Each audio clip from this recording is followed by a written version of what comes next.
Hi, my name is Mpaala and this is 75. Today I'll be talking through the sixth commandment. The sixth commandment is found in Exodus chapter 20 and verse 13. It says that thou shalt not murder. This commandment is a commandment that we associate to as needing the least explanation because it's straightforward. It seems straightforward. Why would we need an explanation towards it?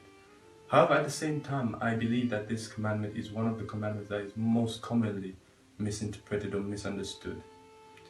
You see, this is what I believe to be due to the fact that there is distinction between terms of killing and terms of murder. You see, killing is a very broad term. Killing includes moral actions for killing, moral reasons for killing, and immoral reasons for killing. When we think about moral reasons, we often associate that to self-defense. We try to justify the term. Additionally, killing can be the killing of an individual, a human being. It could be the killing of an animal, an organism, and so it begins to be such a broad definition.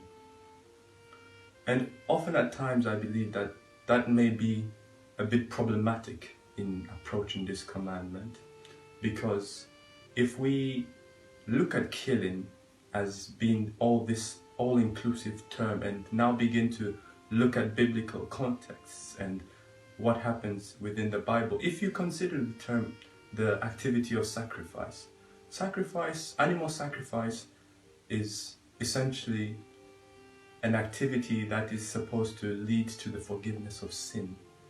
But if we look at the commandment as being the inability to kill, it would mean that our killing of this animal is sin in itself. That means the whole process of sacrifice is a sinful process, which doesn't make sense. Additionally, think of cases and scenarios, especially in the Old Testament, where nations had to go with war against each other. There was a lot of killing in those circumstances of men, women, children, animals, mass killing. And so if we take that to be the definition behind this commandment, it seems to be a bit problematic. But I think what this commandment is trying to tell us is more that we should not murder. You see, now murder is more intentional. It's premeditated. There is thought that goes into the act of murdering. It's purposeful. Murder in itself shows evilness behind the individual, behind the thought processes. Numbers 35 verse 30 and 31 tells us that the consequences of murder, not killing in general, the consequences of murder is death. And that's the consequence. We know the consequences of sin is death, so the consequence of murder being death makes more sense. That's why I stress on the fact that this commandment is a commandment that speaks to not murdering rather than not committing death. Now, it must be said that, killing, any form of killing is not right nonetheless. However, in speaking more towards murder, this commandment speaks to the fact that, there is evilness in the act of murder, which renders it 100% sinful.